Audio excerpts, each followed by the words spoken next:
ओम शांति। राज ऋषि।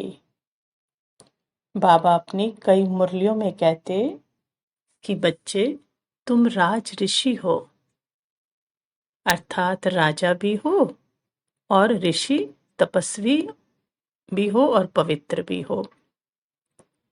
तो बाबा ने तो ये क्या किया, हमें चित्र दे दिया अपना कि बच्चे इसका क्या बनना है, स्वरूप बनना है।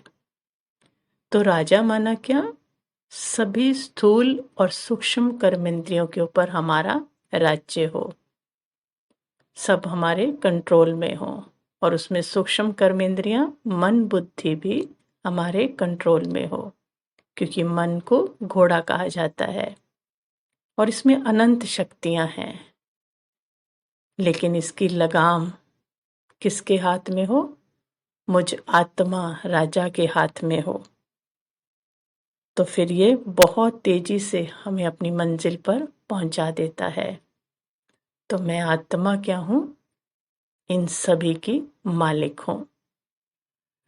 तो जब मैं मालिक हूं और सारी कर्मेंद्रियां मेरे कंट्रोल में हैं, तो अब मैं राजा मस्तक के बीच, या कहें मस्तक की कुटिया में, तपस्या में बैठ जाता हूं। क्योंकि तपस्या में तंग ही कौन करता है, ये कर्मेंद्रियां ही तो करती हैं, चाहे वो स्थूल हो चाहे वो सूक्ष्म हो। लेकिन मैंने क्या किया, मुझ आत्मा ने इन सबको कंट्रोल किया और राजा बनकर मस्तक के बीच इस कुटिया में बैठ गई। तो सभी कर्मेंद्रियां क्या हैं, शांत हैं, और मन बुद्धि को साथ लेकर बैठे। तो जैसे ही एकाग्र होंगे, क्योंकि कोई भी कर्मेंद्री तंग नहीं कर रही, तो जैसे ही एकाग्र होंगे तो मन बुद्धि किससे जुड़ जाएगा, उसको ले चले कहाँ पर, अपने पिता के पास, उस परम सत्ता के पास, और उससे कनेक्ट हो जाएंगे।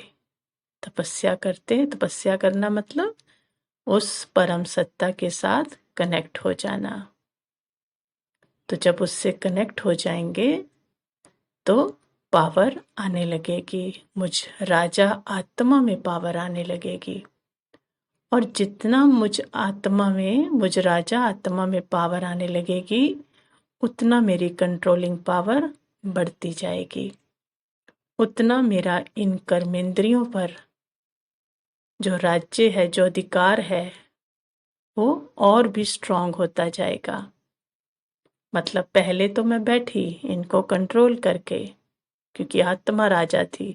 फिर किसकी शक्ति ले ली, परम सत्ता की, तपस्या की, और परम सत्ता से कनेक्ट हो गई। कनेक्ट हो गई तो शक्ति कई गुना बढ़ने लगी, और जितना ही शक्ति बढ़ने लगी, मैं राजा इनके ऊपर और ज्यादा टाइम कंट्रोल कर सकूंगी। कंट्रोल बढ़ता जा रहा है। जितना मैं आत्मा का कंट्रोल बढ़ता जाएगा, उतना मेरी प्रारब्ध बढ़ती जाएगी। क्योंकि बाबा कहते ना, जितना यहाँ होगा उसी अनुसार ही तुम्हें वहां राज्य मिलेगा। तो पहले कहाँ राज्य करना है, यहाँ पर, और उसके लिए क्या करनी है, तपस्या करनी है, और उस परम पिता से कनेक्शन जोड़ना है। तो पावर बढ़ते बढ़ते राजा स्थिर होता जाएगा। फिर कोई कर्मेंद्री की हिम्मत नहीं होगी कि उसको डिस्टर्ब कर सके।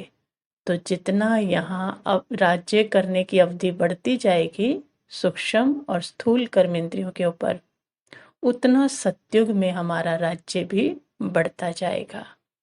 राज्य करने का टाइम जो है हमारा, वो बढ़ता जाएगा।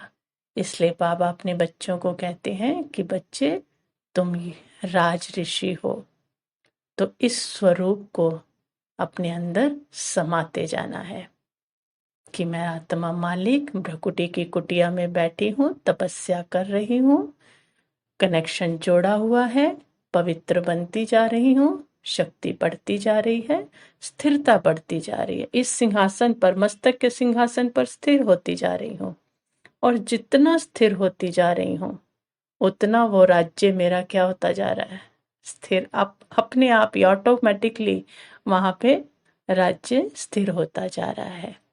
तो ये स्वमान अपने आप को बार बार, ये बाबा का एक एक अक्षर, बाबा कहते ना पदम गुना भाग्य देने वाला है।